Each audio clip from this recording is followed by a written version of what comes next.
Macmillan Audio presents Künstlers in Paradise, written by Cathleen Schine. Read for you by Vilinsky.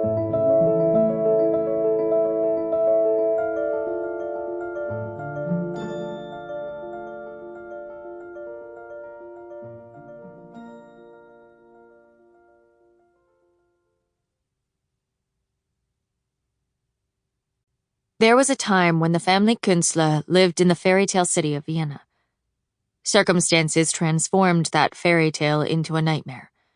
And in 1939, the Künstlers found their way out of Vienna and into a new fairy tale.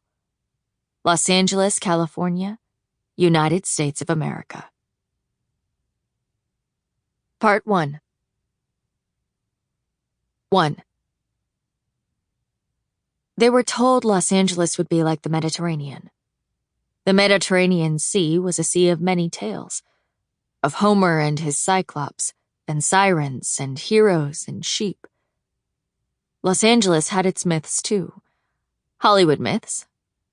And like the villages and cities on the shores of the Mediterranean, it was blazing with bougainvillea and geraniums, with lemon trees and orange trees. But when they saw the sea itself, the Pacific Ocean, they thought it was as unlike the Mediterranean Sea they knew as the Alps were unlike the Sahara dunes. They could spot dolphins leaping and playing from the beaches of Los Angeles, just as they could from the rocks of Capri. But the Pacific Ocean was a noisy, industrious sea, working day and night in the manufacture of huge, swollen waves, delivering them one after the other, crashing to the shore. The water in the Pacific was bone-chilling. Nothing like the soft, silent water in which they'd bathed on their Mediterranean holidays. And the sun was different too. It was bigger, flatter, paler, brighter than a Mediterranean sun.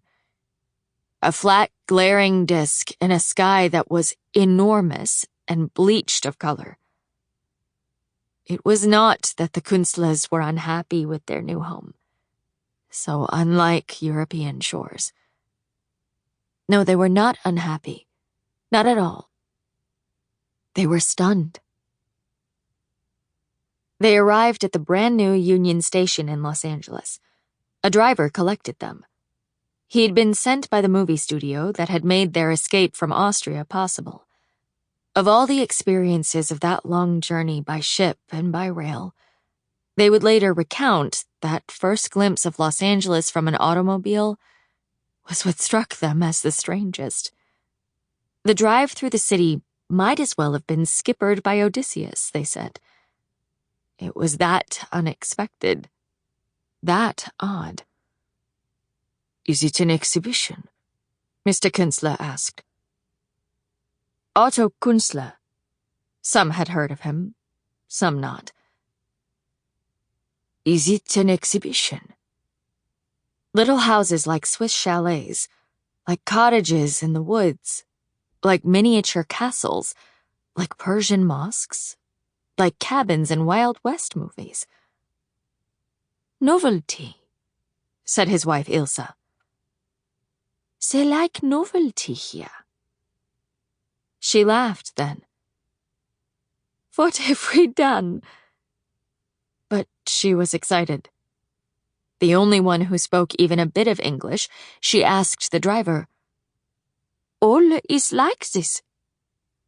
Like what? And they knew then that, yes, it was all like that.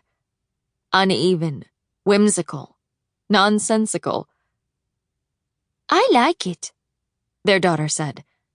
She was 11 years old, named Salomea, known as Mamie. She sat in the back seat, leaning out the window, her mother beside her. Ilse patted her shoulder. Brave girl, bucking us all up, said the pat. But Mamie did like it. She had always had a tendency to brood. Her father liked to say she was a Sample complete. Ready to continue?